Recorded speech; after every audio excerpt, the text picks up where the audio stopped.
মাননীয় প্রধান উপদেষ্টা মহোদয়, আমরা ২২ লক্ষ সরকারি কর্মচারীর প্রতিনিধি হিসেবে এই নবম পে স্কেল বাস্তবায়নের জন্য বারবার আপনার সাক্ষাৎ চেয়েও আপনার দ্বার পর্যন্ত আমরা পৌঁছাতে পারিনি।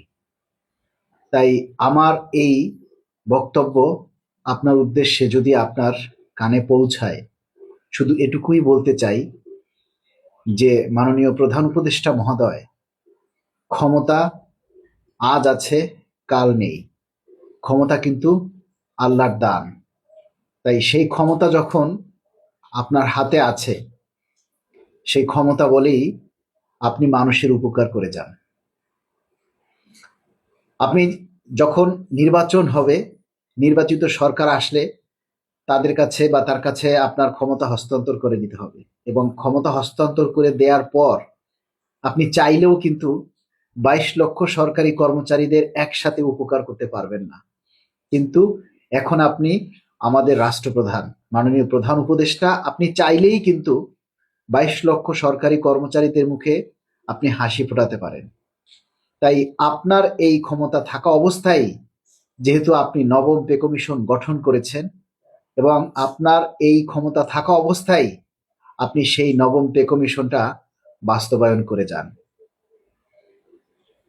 এই সরকারের অনেক নীতি নির্ধারকই বলেছেন যে নির্বাচিত সরকার এসে পে স্কেল বাস্তবায়ন করবেন, কিন্তু দেখেন ১২ তারিখ জাতীয় নির্বাচন, অথচ আজ পর্যন্ত কোনো রাজনৈতিক দল কিন্তু বলেনি যে সরকারি কর্মচারীরা দীর্ঘদিন পে স্কেল নিয়ে আন্দোলন করছে, তারা মাঠে ময়দানে সংগ্রাম করে আসতেছে, আমরা ক্ষমতায় এসে নবম পে স্কেল বাস্তবায়ন করব বা আমরা ক্ষমতায় এসে পে স্কেল দিব।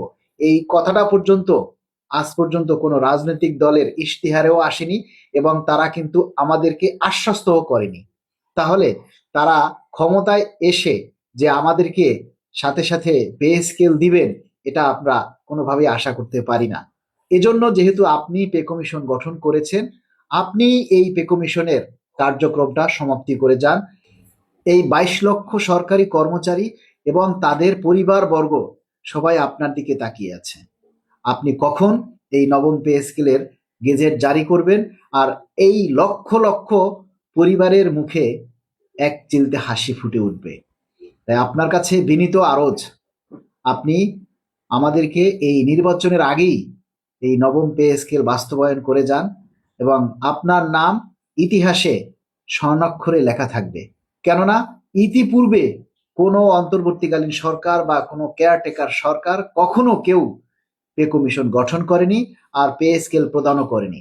যেহেতু পে কমিশনের কার্যক্রম সমাপ্তির পথে নিয়ে এসেছে, এবং আপনি অতি দ্রুত সময়ের মধ্যে এই নির্বাচনের পূর্বেই এই নবম পে স্কেলের গেজেট জারি করে আপনি এই নবম পে স্কেল বাস্তবায়ন করে যান, এটাই আপনাদের কাছে আমাদের একমাত্র প্রত্যাশা।